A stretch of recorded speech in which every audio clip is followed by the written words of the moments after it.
धर्म के आधार पर आप खुद देखें, धर्म के आधार पर किस प्रकार से राजनीति की जा रही है आज के समय में। कोई भी व्यक्ति जन्म से कमजोर नहीं होता, ठीक है। बराबर शिक्षा तो दो, बराबर बनाओ तो सही उसे। मेरा मानना यह है कि जब हम 10 करोड़ को ही मजबूत कर देंगे, ये बाहर से कोई तो बिजनेस लेके आएंगे, कुछ तो डेवलपमेंट करेंगे। कहने का अभिप्राय यह है कि आर्टिकल 16 जो है वो आपको अवसर की समानता देता है। जब सांसद चुने जाएंगे तो किसी एक विशेष एरिया में नवाब या राजा या कोई ऐसी पदवी देने का क्या लाभ। अच्छा, तो आज मैं आपको बताने वाला हूं आर्टिकल 15 इंडिया के कॉन्स्टिट्यूशन में है, राइट टू इक्वालिटी, है ना। जो हमारा राइट टू इक्वालिटी है, राइट टू इक्वालिटी, है ना। आपका पता होगा राइट टू इक्वालिटी हमारा क्या है, आर्टिकल 14 से लेके आर्टिकल 18 तक। तो 14 के बारे में हम डिस्कशन कर चुके हैं। आज हम करेंगे आर्टिकल 15 के बारे में डिस्कशन, है ना। आर्टिकल 15 क्या कहता है? आर्टिकल 15 कहता है कि किसी भी जाति, धर्म, लिंग या किसी भी आधार पर विभेद की मनाही है, ठीक है। आर्टिकल 15 हमारा ये कहता है कि भारतीय संविधान के अनुसार किसी भी प्रकार से जाति, धर्म, लिंग, जन्म स्थान इत्यादि किसी भी आधार पर किसी भी तरीके का कोई विभेद नहीं किया जाएगा, ठीक है, भारत के अंदर प्रत्येक मानव में या नागरिक में। अब देखो इसमें क्या होता है कि हमने कुछ चीजें जानी, जन्म, जाति, धर्म, लिंग, जन्म स्थान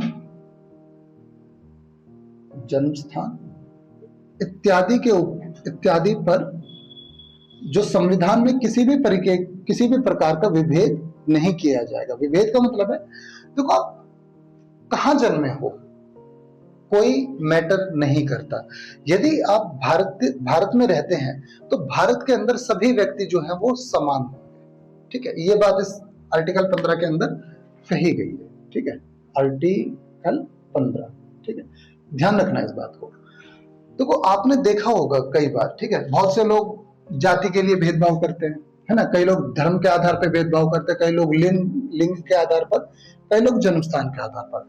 हम इनको जानने की कोशिश करते हैं कि ये क्या क्या है और इसके आधार पर हम इसमें किस किस प्रकार के भेदभाव जो है वो देखे जाते हैं लोगों के बीच में। आपने कास्टिज्म के बारे में सुना होगा इंडिया के अंदर, है ना। कास्टिज्म का मतलब क्या है? जातिवाद। वैसे तो ये बात कही जाती है कि भारत के अंदर से बिल्कुल ही जातिवाद जो है वो खत्म हो गया है, लेकिन क्या आप समझते हैं कि हकीकत में ऐसा है? मैं नहीं मानता, ठीक है, मुझे नहीं लगता ऐसा। अभी कुछ दिनों पहले केस आया था, एक आईपीएस अफसर थे हमारे, है ना, उन्होंने सुसाइड कर लिया था। किस वजह से? जातिवाद की वजह से, है ना। सुना होगा आपने। उनकी वाइफ 1.5 महीने तक एफआईआर के लिए जूझती रही। इवन उनकी वाइफ खुद एक आईएएस है। क्या कास्टिज्म आज भी हमारे देश में खत्म हो पाया? ये तो सिर्फ एक उदाहरण है। अगर आप यूपी में देखेंगे तो कितनी ही एससी फीमेल जो है, जाति रेप जो होता है, आप देखेंगे कि यूपी बिहार में सबसे ज्यादा केस जो आते हैं वो जाति के आधार पर ही आते हैं, क्योंकि उन जातियों को क्या किया जाता है, दबाने के लिए उनकी महिलाओं को शिकार बनाया जाता है। वहां पे अधिकतर एससी एसटी महिलाओं को ही ज्यादातर निशाना बनाया जाता है, ताकि जाति को ऊपर रखा जा सके और नीचे की जाति के लोगों को टूट मारा जा सके, है ना। ये नॉर्मल केस हमारे यहाँ पे आते हैं। ये कोई ऐसा नहीं है कि मैं अपनी तरफ से बना के बोल रहा हूँ या कोई भेदभाव निर्मित कर रहा हूँ समाज में। ये केस है, सीधे सीधे केस आते हैं, बहुत सारे केस आए हैं, ठीक है, आप देख सकते हो। उसके अलावा धर्म के आधार पर हिंदू मुस्लिम, आज हालांकि संविधान में इस बात का विभेद कहा गया है, लेकिन धर्म के आधार पर आप खुद देखें, धर्म के आधार पर किस प्रकार से राजनीति की जा रही है आज के समय में। तो मैं ये बात कहता हूं कि जो सरकार है हमारी, क्या धर्म के आधार पर वो सभी को समान अधिकार प्रदान कर रही है? मुस्लिम कम्युनिटी को आप देखें, अधिकतर कुछ दिनों पहले मामले आए थे, बाबरी मस्जिद केस आपने सुना होगा, ठीक है, बाबरी मस्जिद, ठीक है। उसके अलावा अजमेर शरीफ दरगाह, वहां पे भी आए थे, और कितने ही जगहों पर ये बोला गया, जबकि हमारा संविधान आजादी देता है हर व्यक्ति को कि वो उस पर किसी भी प्रकार का धर्म या जाति के आधार पर भेदभाव नहीं किया जाएगा। लेकिन समाज में क्या चलता है ना। उसके आधार पर क्या महिलाओं के साथ भेदभाव नहीं किया जाता? मैं कहता हूं आप रिपोर्ट उठा के देखें, नेशनल क्राइम रिकॉर्ड ब्यूरो की, एनसीआरबी का डाटा आप निकाल के देखें।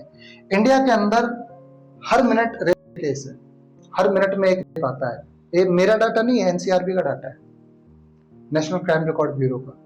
कहां से महिलाओं के साथ बराबरी की जा रही है? पार्लियामेंट में आप देखो आज भी 13% फीमेल्स हैं, जबकि 33% का तो आरक्षण है। कहां से बराबरी की बात कर रहे हो आप? ये हमारे भारतीय समाज की एक सच्चाई है जिसको हम झुठलाते हैं। पूरे तरीके से भेदभाव होता है। आप नॉर्थ ईस्ट वाले लोगों को देखें, जन्म स्थान के पास, जन्म स्थान के ऊपर किस प्रकार का किया जाता है, या बिहार के लोगों का आप देखें, बिहारी बिहारी बोल के चिढ़ाया जाता है ना, कि जन्म स्थान के आधार पर विभेद नहीं है किसी के साथ, क्या भेदभाव नहीं है? जब तक हमारे दिमाग में ये चीजें नहीं बैठेंगे कि हमें दूसरे को इक्वालिटी देनी है, तब तक हम इक्वालिटी समाज में या पूरे भारत में स्थापित नहीं कर सकते किसी भी प्रकार से। ये चीजें हमारे पास से तब तक नहीं जाएंगी जब तक हम अपने मन के अंदर इन चीजों को खुद विभेद नहीं कर देते। देखो, मेरा मानना जो है, कोई भी व्यक्ति जन्म से कमजोर नहीं है, ठीक है? बराबर शिक्षा तो दो, बराबर बनाओ तो सही उसे। अगर आप बराबर नहीं बनाओगे उस व्यक्ति को, तो वो कैसे ऊपर उठेगा?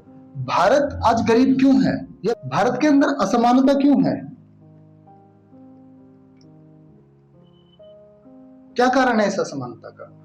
इस असमानता का जो मैं मानता हूं सबसे बड़ा कारण ये है, हम आर्टिकल 15 जो हमारे संविधान में लिखा गया है, उसको पूरी तरीके से अपने दैनिक जीवन में उपयोग नहीं लाते। हम क्या करते हैं, कोई जन्म के आधार पर भेदभाव करेगा, कोई जाति के आधार पर, कोई धर्म के आधार पर, कोई महिलाओं को कमजोर समझेगा, कोई कुछ कहेगा। तो सीधी सी बात है, जब तक हम अपने दिमाग में ये चीजें डाल के रहेंगे, तब तक भारत के अंदर की आप सोच रहे हो कि असमानता खत्म हो पाएगी? एक व्यक्ति जो दूसरे व्यक्ति को असमान मानता है, तो वो व्यक्ति कहां से डेवलप होगा? क्योंकि हम सपोज कर लेते, एक व्यक्ति ने माना कि भाई जाति के आधार पर कोई व्यक्ति असमान है। सपोज कर लेते हैं किसी एक विशेष जाति की जनसंख्या है 10 करोड़, उस एरिया में रहते हैं, और दूसरी जो जाति है वो है लगभग 5 करोड़ की मान लेते हैं, ठीक है?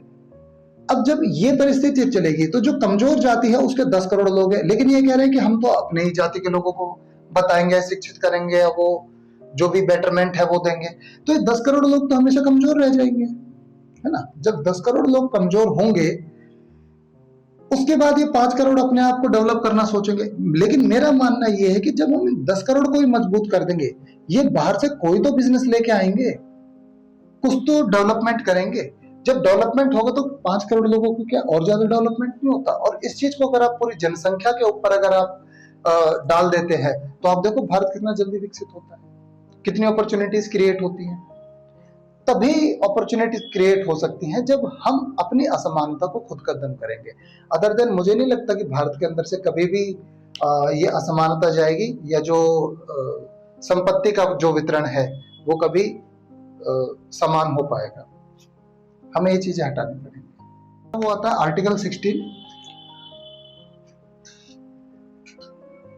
आर्टिकल 16। आर्टिकल 16 हमारा कहता है कि जन्म, जाति, धर्म, लिंग, जन्मस्थान इत्यादि किसी भी आधार पर नौकरी में या जो जॉब होते हैं या जो सरकारी विभाग होते हैं, उनमें किसी भी प्रकार का भेदभाव नहीं किया जाएगा। अर्थात कहने का अभिप्राय यह है कि आर्टिकल 16 के अनुसार सभी लोगों को या सभी नागरिकों को सरकारी नौकरियों में अवसर की समानता होगी, ठीक है? कहने का अभिप्राय यह है कि आर्टिकल 16 जो है वो आपको अवसर की समानता देता है,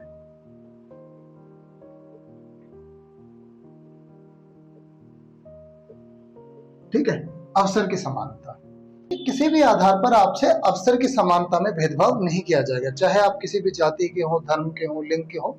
अगर आप उस पोस्ट के लिए कैपेबल हैं, तो आपको समान अवसर दिए जाएंगे, यानी सभी को बराबरी दी जाएगी। अभी आप देखते हो ना, एग्जाम वगैरह होते हैं, किस बिहाफ पे होते हैं? इसी बिहाफ पे होते हैं। देखो, हमारे यहाँ क्या है, पॉपुलेशन थोड़ी ज्यादा हो गई है ना, पॉपुलेशन ज्यादा है तो काम करने वाले भी बहुत आ गए हैं। तो अब किसको छांटा जाएगा? तो उसके लिए सभी को समान करने के लिए क्या है, एक एग्जामिनेशन प्रोसीजर कर दिया जाता है। तो जो एग्जाम में बेस्ट करेगा, जो टॉप होगा, वो अपना जॉब पा लेगा। तो सभी को अवसर की समानता प्राप्त हो गई। तो इस तरीके से हमारा किया जाता है। तो आर्टिकल 16 जो है, आर्टिकल 16 हमारा कहता है कि भारतीय नागरिक को किसी भी प्रकार के सरकारी नियोजनों में अवसर की समानता दी जाएगी, यानी सभी को नौकरी का बराबर अधिकार होगा। ठीक है, बशर्ते आप उसके लायक। अगला हमारा जो बनता है वो आता है आर्टिकल 17। आर्टिकल 17, आर्टिकल 17 हमारा कहता है अस्पृश्यता का अंत। अस्पृश्यता का मतलब होता है छुआछूत का भेदभाव। ठीक है, यानी कई लोग, देखो क्या होता है कि भारतीय समाज में अगर आप जाओगे बहुत ग्रामीण इलाकों में, तो वहां पे आज भी ऐसा चलता है, छोटी जात या बड़ी जात के लोग माने जाते हैं। मैंने आपको एक मुसहर पे एक डॉक्यूमेंट्री है, मैंने आपको देखने के लिए बोला था उसको, कि किस प्रकार से लोग उनके साथ भेदभाव करते हैं।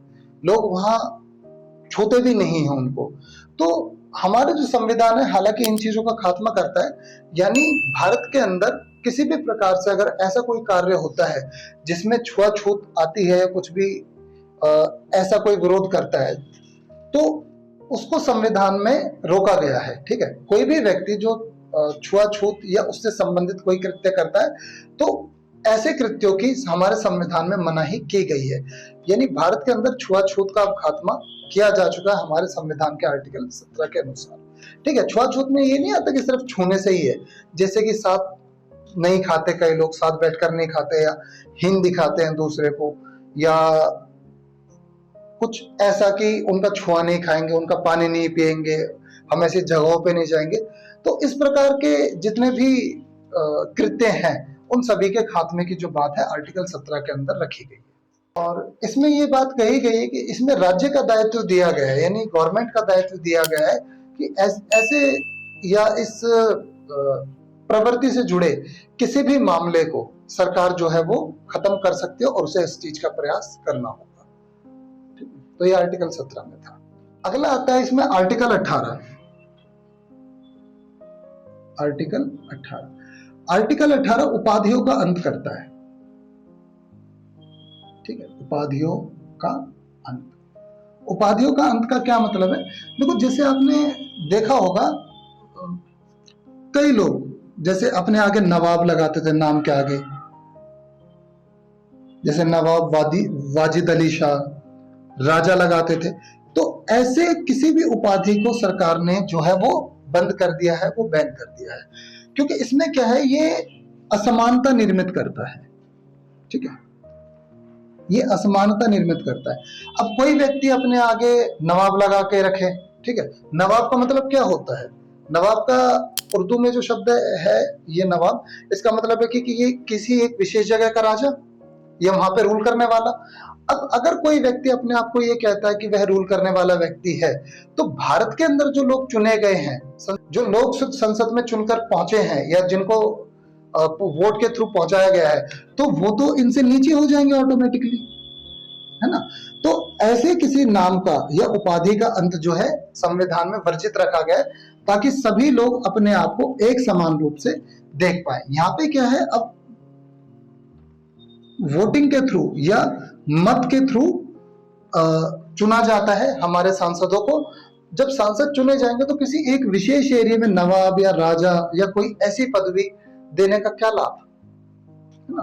तो इस तरीके का अगर कोई भी व्यक्ति अपने आगे लगाता है, तो उसको सरकार ने अब बैन किया हुआ है। ठीक है, ताकि सभी क्षेत्रों में या सभी नागरिकों के बीच में समानता जो है वो स्थापित की जा सके। ठीक है।